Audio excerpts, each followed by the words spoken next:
There have been many decades of history throughout our lifetimes, but some innovative and changing events were in the 2000s decade. America, like other decades, had economic changes, innovative changes, and technological changes that changed America to be the way it is today. But now that the 19th century is over, it's time to turn the page onto a new era with the 20th century. From the year 2000 to 2010, economic struggle like the Great Depression was in the 19th century gave a lot of people struggle and panic. The internet came in about in the late 1900s, a way to be able to do things electronically online like taking notes or sending an email. Since it was the beginning phases of the internet, it wasn't exactly user friendly. It later improved in the 2000s. The first iPhone was invented by Steve Jobs on June 29, 2007. The things you loved about your computers all compacted into a small device you could take on the go. Aside from the economic struggles, technology, social media, and television became really big in the 2000s. As computers and technology was increasing, it was able to be used by several people around the world.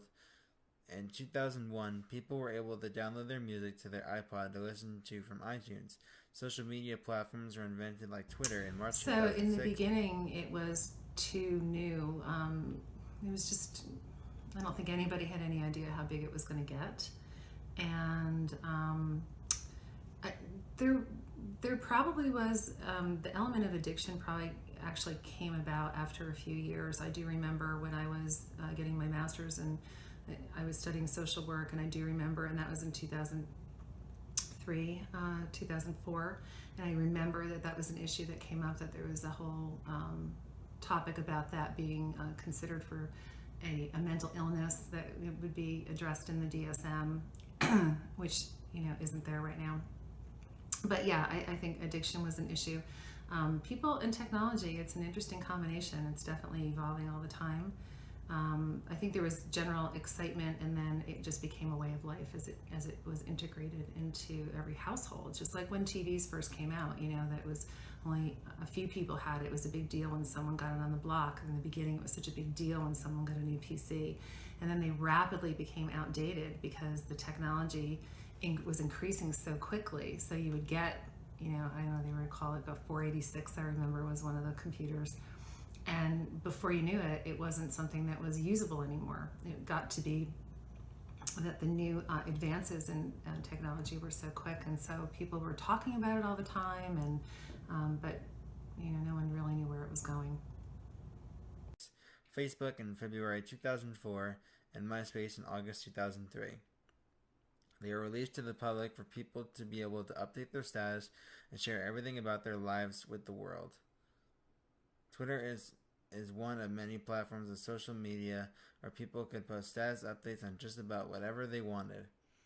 When someone would post a message on their profile that was referred to as a tweet, hence the name Twitter, MySpace came out as another platform of social media, accomplishing similar goals as Facebook and Twitter, where people can have their own private profiles about themselves, post what they like, pictures, music, videos, blogs, and even groups. MySpace kicked off in 2004 and ended in 2010.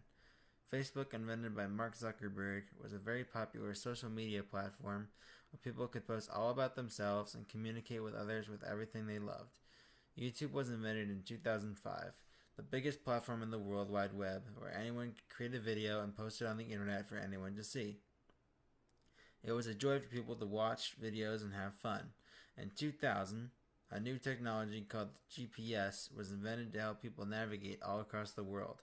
It helped drivers maintain focus on the road instead of looking at a map.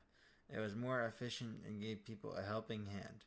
Netflix and Hulu came in about the late 2000s, a way to watch videos online instead of waiting for a CD or DVD to arrive in your mailbox. You can still do that today, but it was revolutionary for the time period, and there are those who prefer it and not prefer it, but both options are available today. All of these service budgets doubled by 2009, as they have been around for quite a while now. Let's shift topics and talk about economic struggles in the 2000s. Just as in the tech bubble popped in 2008, the housing bubble followed. These asset price crashes represented $6.2 trillion in financial wealth vanishing into thin air. The stock market crash touched off the Great Depression after a decade, and we had the two biggest financial crashes in U.S. history. Household wealth plummeted, and wages from jobs went way down. More and more people were unemployed. It went up about 10% or higher by 2008. The government lost tax revenue. Gas prices ended up increasing $1 a gallon to $4. While some of these problems were fixed, some of them were not.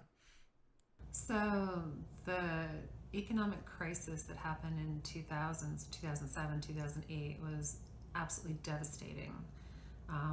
It was a culmination of a lot of very irresponsible maneuvers through a lot of different facets of government and the private sector, but what ultimately happened is a tremendous number of people lost a lot of money. It affected how everybody started to live their lives. Real estate plummeted. People lost a lot of money. It caused a lot of panic. A lot of businesses were very stressed. It was a really hard time, you know.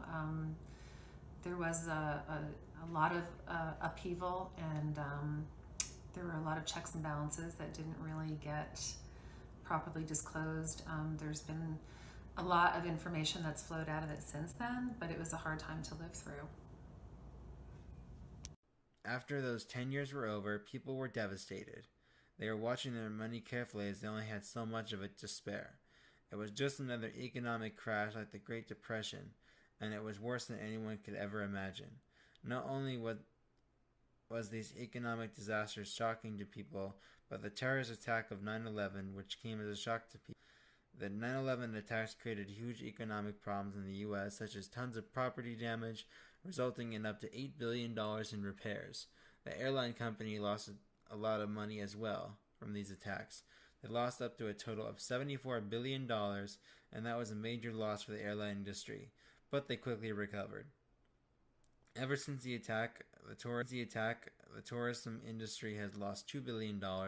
Homeland Security and defense spending became a thing since those attacks. $589 billion was spent upgrading security to the best it can be to help prevent an attack like this from ever happening again. In the end, the 2000s were very innovative, full of the good and the bad, but it was quite the decade.